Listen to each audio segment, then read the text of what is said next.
Halo guys, welcome back to my YouTube channel. Jadi kembali lagi di YouTube channel aku. Dan buat kalian yang baru gabung di channel ini, kalian jangan lupa untuk klik tombol subscribe, like, komen, dan share video ini ke teman-teman kalian. Oke, dan kali ini aku akan ngebahas sebuah kisah horor lagi, yang dimana kisah ini adalah kisah nyata dan pernah terjadi di salah satu keluarga yang terdiri dari suami dan istri. Oke, tanpa basa-basi, kita langsung lanjut aja ke ceritanya.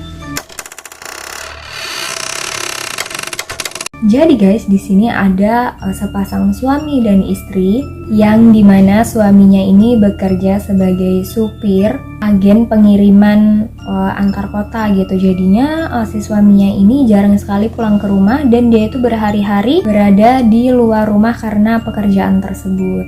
Kemudian si istrinya ini bernama Lucky dan dia pun pindah ke salah satu kontrakan baru. Dan kejadian-kejadian aneh itu pun mulai terjadi. Jadi awalnya rumah ini tuh terlihat baik-baik saja dan seperti tidak ada kejadian apapun yang aneh gitu ya guys. Dan tanpa disangka-sangka ternyata rumah itu menyimpan banyak misteri dan mengancam nyawa. Jadi ada suatu hari si Lucky ini berada di rumah sendirian gitu ya, karena suaminya belum pulang dari pekerjaan tersebut, karena suaminya ini kerjanya itu harus berhari-hari gitu baru pulang ke rumah.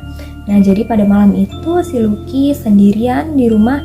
Pada saat jam 8 malam dia pun menutup pintu agar tidak terjadi hal-hal yang tidak diinginkan. Seperti itu, dia bukan berpikir ke hal-hal mistis gitu, tapi dia takut jika nanti ada maling ataupun orang-orang jahat.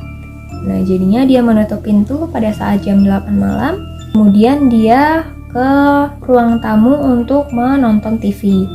Nah waktu pun berlalu. Kemudian pada saat jam setengah 10 malam, si Lucky pun mendengar suara batuk gitu yang cukup keras.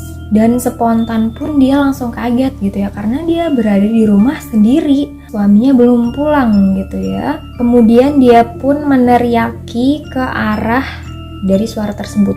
Kata si Lucky, siapa itu gitu, tapi tidak ada sautan sama sekali dari sana gitu ya. Karena penasaran dan takut juga, si Lucky pun berjalan mengikuti arah suara batuk tersebut, dan suara tersebut berasal dari dapur. Dan dapur itu berada paling belakang di rumah si Lucky ini. Nah dia jalanlah tuh ya pelan-pelan ke belakang, dan ternyata ketika dia sampai di dapur tersebut tidak ada satu orang pun di sana. Dan si Lucky pun masih berpikir positif gitu ya. Dia masih mengira bahwa suara batuk tersebut adalah maling gitu, dan dia masih mencari-cari di mana ini suara batuk, di mana ini orangnya gitu. Kok ada suara batuk tapi ternyata di sini nggak ada orang, seperti itu.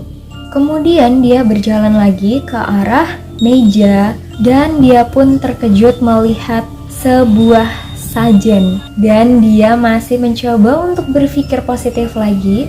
Di dalam hatinya dia berpikir oh mungkin ini bekas sesajen orang yang pernah tinggal di sini gitu ya, mungkin ini sesajen peninggalan orang dulu gitu yang masih percaya sama hal-hal yang seperti itu di dalam hatinya si Lucky ini. Kemudian diambillah sesajen ini dan dibuang oleh si Lucky ke tong sampah. Singkat cerita, dia menelpon suaminya, kemudian menceritakan hal yang telah terjadi kepada dirinya, dan si Lucky ini mengajak untuk pindah dari kontrakan tersebut gitu ya, karena udah terjadi hal-hal aneh dan dia takut akan terjadi hal-hal aneh berikutnya seperti itu.